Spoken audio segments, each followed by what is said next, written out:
Hello everyone, we're going to be going through example 9-10 this time. And in this one we have an interesting problem. So what we have is we have three pieces of wood that are glued together. They look something like this. Okay. And they're glued right here. And the wood is all 100 millimeters long. My limited drawing skills are going to give out at some point, but hopefully I can draw a good block of wood. There we go, I'm pretty happy with that. If you think it's terrible, keep your words to yourself. Don't be mean to me. And this is 75 millimeters. This one right here is 100 millimeters.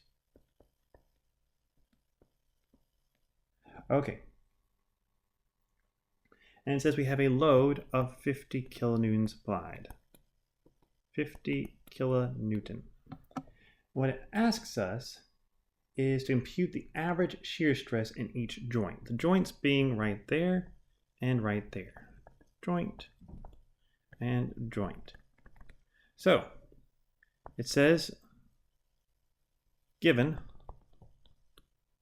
pen's going out a little bit, there you go.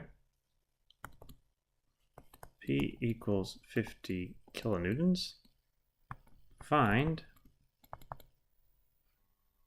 shear stress, which is shown with a tau. Let's say average in the joints. And it wants that, it doesn't actually say what unit, but I want to go for megapascals because that's my personal favorite. It's easy to do things. Megapascals. Okay. So solve. Now, first things we need to do is always write down our equation. So shear stress is simply equal to our shear force, which is shown with a V, over our area, which in this case, our shear force is going to be equal to our load. Now, the question is, what is our area? So you see here that there's two sections, joint 1 and joint 2. And both of those are holding that 50 kilonewton force. So since it's symmetrical, we would assume that each of them is holding half the force. But I went ahead and said that the shear stress is for the total load. So since it was the total load, I need the total area. So not the area of one joint, but the area of both joints. The area is going to be the area of joint 1 plus the area of joint 2. And so that will equal 2 times 75 times 100, which will come out to be 15,000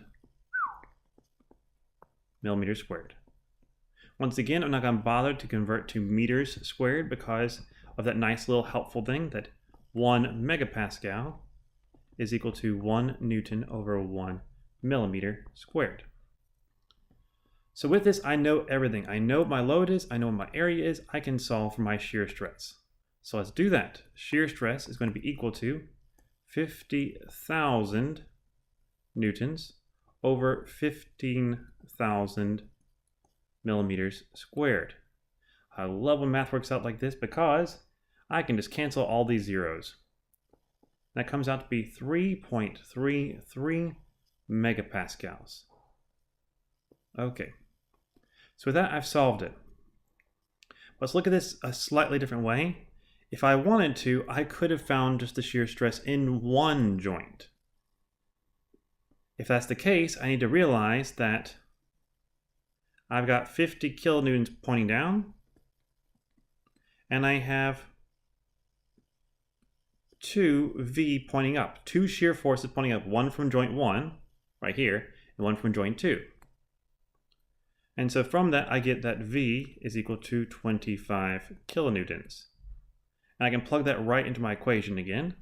So shear stress in one joint is equal to 25,000 newtons over half the total area, which is 7,500 millimeters squared. And that's going to come out to be equal to the exact same thing, 3.33 megapascals. So be very careful. You can either use the total area and the total force, or the partial area and the partial force. Do whatever's easiest. If you're just trying to find the average shear stress and it's all symmetrical, probably do the total force and total area.